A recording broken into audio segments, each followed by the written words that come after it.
ऐसे विरले ही लोग होते हैं जिनके जीवन में तमाम तरह के अभाव होते हैं, मगर इन अभावों के बाद भी वो अपने सपने को पूरा करने से कभी पीछे नहीं हटते। मन में अपने सपने को पूरा करने का जुनून रहता है जो पूरा करके ही मानते हैं। देश के 11वें राष्ट्रपति के तौर पर शपथ लेने वाले डॉक्टर APJ अब्दुल कलाम भी ऐसे ही विरले लोगों में से एक थे।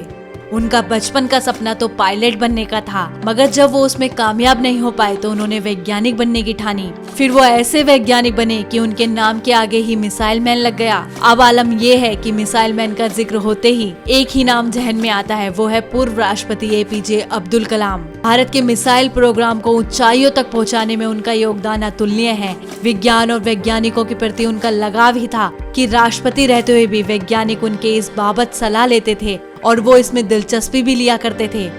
जब केरल थुम्बा से भारत ने पहला रॉकेट अंतरिक्ष में भेजा तो उस समय कलाम भी उस प्रोजेक्ट का हिस्सा थे।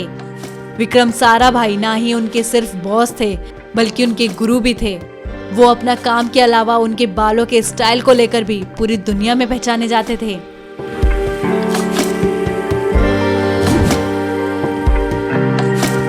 जीता था टीचर्स का दिल। डॉक्टर कलाम का जन्म 15 अक्टूबर 1931 को रामेश्वर में हुआ था। वो 2002 से लेकर 2007 तक देश के 11वें राष्ट्रपति रहे। उन्हें 1997 में देश के सर्वोच्च सम्मान भारत रत्न से भी नवाजा गया था। इससे पहले उन्हें 1981 में पद्म भूषण, 1990 में पद्म विभूषण सम्मान मिल चुका था। उन्होंने फिजिक्स और एयरोस्पेस इंजीनियरिंग में डिग्री हासिल की थी। ग्रेजुएशन के अंतिम में सभी छात्रों को प्रोजेक्ट दिया गया था जिसको तय समय पर पूरा करना था। यह प्रोजेक्ट कम ऊंचाइयों पर उड़ते हुए एक लड़ाकू विमान का था। इसको उन्होंने अपनी मेहनत से तय समय से पूरा कर लिया और अपने शिक्षकों का दिल भी जीत लिया था।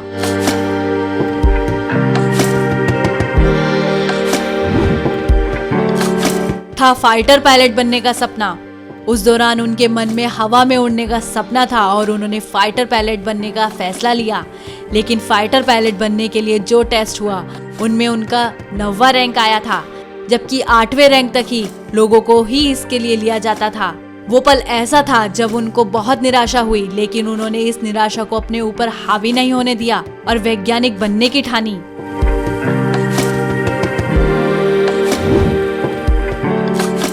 सुखोई पर सवार कलाम। 2006 में जब कलाम राष्ट्रपति थे तो उनका वर्षों पुराना सपना सच हुआ। ये सपना फाइटर जेट में उड़ान भरने का था। अपने राष्ट्रपति कार्यकाल के दौरान उन्होंने सुखोई फाइटर जेट में उड़ान भरी थी। अपने इस अनुभव को साझा करते हुए उन्होंने कहा, वह विमान को काबू करने की कोशिश में इस कदर खोए हुए थे कि डरने के लिए समय ही नहीं मिला। उनकी यह उड़ान करीब 40 मिनट तक की थी। जिस वक्त उन्होंने ये कारनामा किया तब उनकी उम्र 74 साल की थी।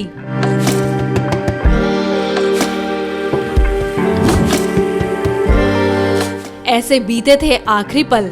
राष्ट्रपति पद से हटने के बाद 2015 में वे शिलोंग गए थे। यहाँ पर उन्होंने लेक्चर दिया था। उनके इस काफिले में सबसे आगे गाड़ी पर एक जवान हाथ में राइफल लिए खड़ा था। कलाम ने लंबे समय तक सुरक्षा में खड़े इस जवान को वायरलेस से मैसेज भेजा था कि वो बैठ जाए, लेकिन जवान ने ये कहते हुए उनका अनुरोध ठुकरा दिया कि उनकी सुरक्षा की जिम्मेदारी उस पर है, लिहाजा वो इसको मान ही नहीं सकता। इस बात से कलाम जवान के इस कदर मुरीद हुए कि उन्होंने उस जवान को अपने रूम में बुलाया और कहा, थैंक यू बड़ी।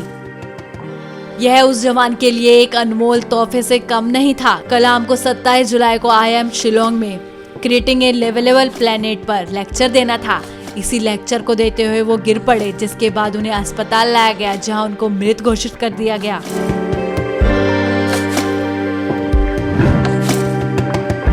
पोखरण परमाणु टेस्ट। APJ के नेतृत्व में ही भारत ने 11 मई 1998 में पोखरण में दूसरा परमाणु टेस्ट किया था। इस परमाणु टेस्ट ने पूरी दुनिया को हिलाकर रख दिया। इस परीक्षण के बाद भारत को परमाणु ताकत बनाया गया था। वहीं अमेरिका की खुफिया सैटेलाइट जो लगातार भारत पर निगाहें रखी हुई थी, उन्हें भी इस मिशन की जानकारी नहीं लग सकी। इस परीक्षण के बाद ही अमेरिका ने भारत पर कई प्रतिबंध भी लगाए, जिसके बाद भी भारत मजबूती के साथ आगे बढ़ा और आज एक बड़ी ताकत है।